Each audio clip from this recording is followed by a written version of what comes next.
Dark web vs darknet, itandukaniro abantu benshi batazi. Hari ikibazo abantu benshi bibaza buri gihe, dark web ni darknet? Abandi baravuga bati oya ni ibintu bimwe, abandi bati oya biratandukanye. None se ukuri ni ukuhe? Ese darknet ni urubuga cyangwa ni internet yihishe, cyangwa ni ikindi kintu cyose abantu benshi batarasobanukirwa? Niba ushaka kumenya impamvu aya magambo ahora avugwa n'abantu benshi, uyu munsi tugiye kubisesengura kuva ku ntangiriro kugeza ku musozo. Murakaza neza kuri Sibo James Tech and AI. Murakurikira Hackers File, documentary isobanura amateka ya tekinoloji, AI na cyber security mu kinyarwanda cyoroshye. Mu gice giheruka twaganiriye kuri dark web, ariko twasize ikibazo gikomeye. Ese dark web na darknet ni ikintu kimwe? Uyu munsi tugiye kubisesengura mu buryo bworoshye twifashishije ingero zo mu buzima bwa buri munsi. Reka dutangire. Impamvu abantu babyitiranya. Hari impamvu imwe ituma abantu benshi bibeshya. Iyo umuntu yumvishe ijambo dark web, nyuma y'iminota mike yumva undi uvuga ati darknet. Kubera ko ayo magambo asa, abenshi batekereza ko asobanura ikintu kimwe. Ariko mu ikoranabuhanga amagambo ashobora gusa, nyamara agasobanura ibintu bitandukanye. Ni nk'uko twavuga umuhanda, inzu. Iyo umuntu avuze inzu ntaba avuze umuhanda. Iyo avuze umuhanda ntaba avuze inzu. Ariko inzu iba yubatse ku muhanda. Ni nako bimeze hagati ya darknet na dark web. Darknet ni iki? Tekereza umujyi mushya. Mbere yo kubaka amazu, amashuri cyangwa se amaduka, ubanza kubaka imihanda. Iyo mihanda niyo ituma abantu bagera aho bagomba kujya. Mu buryo bworoshye, darknet ni umuyoboro w'itumanaho wubatswe kugira ngo urinde ubwiru bw'abawukoresha. Ni uburyo bwo guhuza mudasobwa n'uburyo bwo burinda amakuru n'umwirondoro. Darknet si urubuga, si website, ahubwo ni network. Niyo mihanda amakuru anyuramo. Dark web ni iki? None se dark web ni iki? Nyuma yo kubaka umuhanda, abantu bubaka amazu, bubaka amaduka, bubaka ibiro. Nibyo abantu basura. Mu buryo bworoshye, dark web ni imbuga n'amakuru bikorera kuri darknet. Ni ukuvuga ko darknet ni umuyoboro, dark web ni website zikorera kuri uwo muyoboro. Niyo mpamvu bavuga ko nta dark web ibaho idafite darknet. Urugero rworoshye, tekereza Kigali. Imihanda niyo ifasha abantu kugenda. Amaduka niho abantu bajya kugura. Niba nta mihanda ihari, amaduka ntiyagerwaho. Ni nako bimeze. Darknet ingana n'imihanda, dark web ingana n'imbuga ziri kuri iyo mihanda. Urwo rugero nirwo rworoshye kurwumva. Kuki byombi bikoreshwa kenshi mu makuru? Iyo ibinyamakuru bivuze inkuru zijyanye n'ibyaha byo kuri internet, akenshi bikoresha ijambo dark web kuko ari rwo abantu benshi basanzwe bazi. Ariko iyo abahanga mu by'umutekano wa mudasobwa basobanura uko imiyoboro ikora, bakunze gukoresha ijambo darknet kuko baba bavuga umuyoboro ubwawo. Ni nayo mpamvu ushobora gusanga abantu babiri bavuga inkuru imwe ariko bakoresheje amagambo atandukanye bitewe n'icyo bari gusobanura. Ese darknet yaremewe gukora ibyaha? Iki ni kimwe mu bibazo abantu bibaza cyane. Abantu benshi batekereza ko darknet yaremewe gukora ibyaha, ariko amateka agaragaza ikindi. Igitekerezo cyo kubaka imiyoboro irinda umwirondoro w'abayikoresha cyaturutse ku bushakashatsi bugamije kongera umutekano n'itumanaho. Hari abantu bashakaga uburyo bwo kohereza amakuru y'ingenzi atagwa mu maboko y'abatabigenewe. Hari abanyamakuru bashakaga kuvugana n'ababaha amakuru mu buryo bw'ibanga.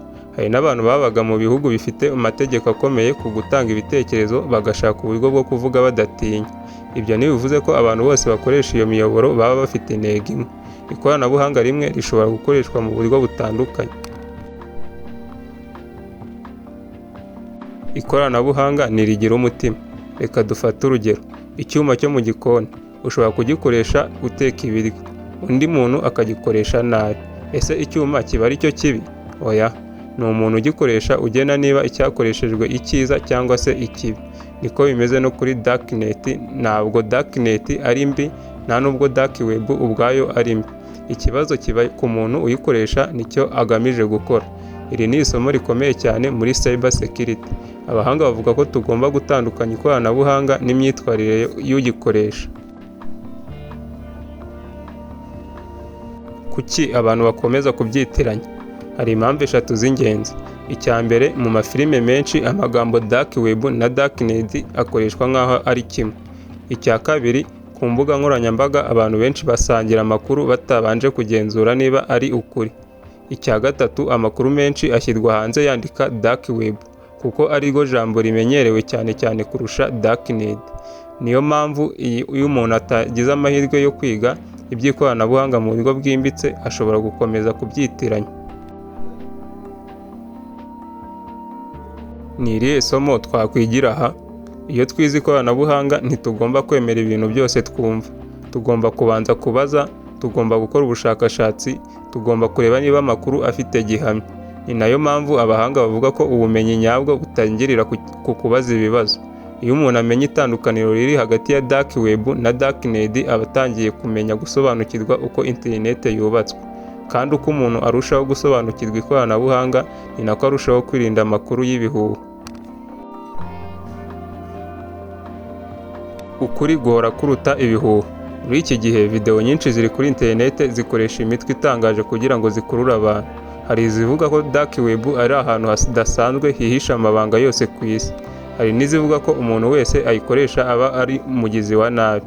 Ariko ukuri kurushaho kuba kwiza kuruta ibihuha. Kumenya ukuri bidufasha gufata ibyemezo byiza, kandi niyo ntego ya Hackers File. Ntabwo tugamije gutangaza abantu gusa, tugamije kubigisha, tubaha amakuru ashingiye ku mateka n'ibimenyetso bifatika. Uyu munsi twize ibintu bine by'ingenzi. Icya mbere, twamenye ko darknet ari umuyoboro network uhuza ibikoresho ugamije kurinda ubwiru bw'itumanaho. Icya kabiri, twamenye ko dark web ari imbuga n'amakuru bikorera kuri uwo muyoboro. Icya gatatu, twabonye ko abantu benshi babyitiranya kubera uburyo ayo magambo akoreshwa mu mafilime, ku mbuga nkoranyambaga no mu bitangazamakuru. Icya kane, twize ko ikoranabuhanga ubwaryo ritari ryiza cyangwa se ribi, icy'ingenzi ni uburyo rikoreshwa. Isomo ry'umunsi. Isomo rikomeye ry'uyu munsi ni iri: ntukemere amakuru yose wumva cyangwa se ureba kuri internet. Banza ushake ukuri, wumve amateka yabyo, kandi ushingire ku bimenyetso bifatika. Ubumenyi nyabwo nibwo burinda umuntu kurusha ibihuha. Murakoze cyane kuba mwakurikiranye iyi dokumenteri kugeza ku musozo. Niba iyi video yagufashije gusobanukirwa itandukaniro riri hagati ya dark web na darknet, wisangize n'inshuti zawe kugira ngo nazo zige. Niba ukunda amateka ya tekinoloji, AI na cyber security asobanurwa mu Kinyarwanda cyoroshye, komeza gukurikirana Sibo James Tech and AI. Mu bice bibiri biri imbere tuzakomeza kwinjira mu nkuru z'ukuri zahinduye isi ya digital, twifashishije amateka, ubushakashatsi n'ingero zoroshye. Murakoze cyane, tuzongera guhura mu kindi gice cya Hackers File. Nge twabanye nitwa Sibomana James.